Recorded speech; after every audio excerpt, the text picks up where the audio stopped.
So the biggest piece of advice that I can give to become a good connector is to express genuine interest in others and everyone you meet. So you're asking, what are their goals? What skills and strengths do they have? Or what are they looking to build? So you're kind of building this memory bank of different things through your different contacts.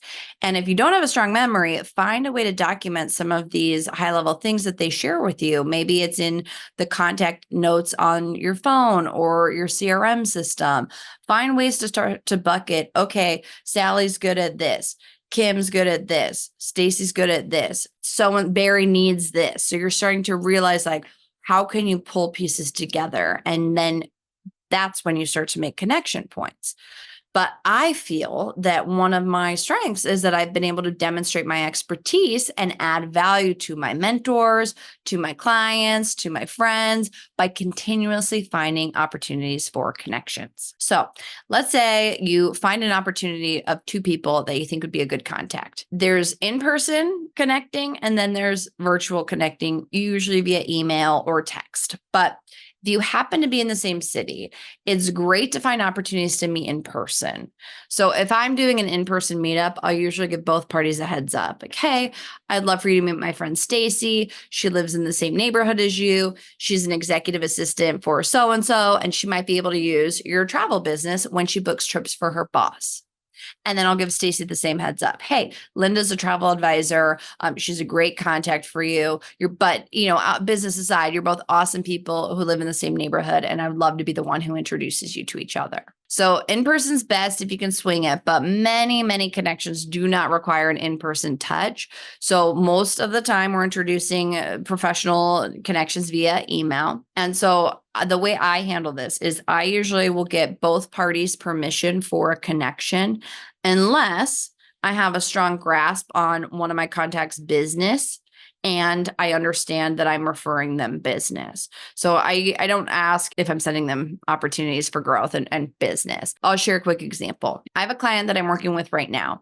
And over the last few months, I've referred her to an architectural photographer, an event planner, and a search engine optimization expert. And those opportunities for connections came up because I was expressing genuine interest and I was asking her questions on things she was working on outside of the scope of our contract. And so one day she mentions she needs to source photography. And that's when, ding, ding, ding, your brain starts to think, oh, hey, you need to meet my friend Kim. She's a great architectural photographer. Here's how my past clients have worked with Kim.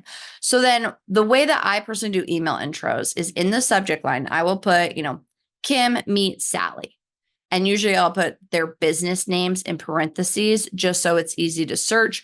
The person very clearly understands what is that email about. So that's step one, is be pretty clear in the email subject line. And then I usually do a short intro like, hey, Kim, hey, Sally, per our discussion, putting the two of you in contact with one another.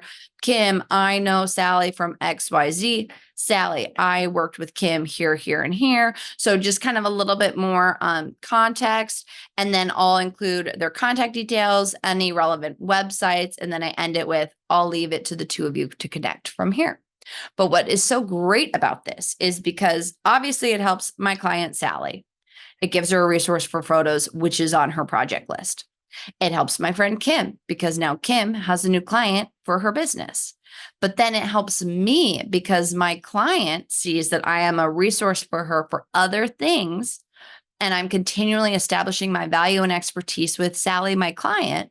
But it also helps me with Kim because now I'm top of mind and I've added value to her business because I've sent her a client. So if I ever need a favor from Kim, it's a lot easier for me to ask because I have those emotional bank account deposits.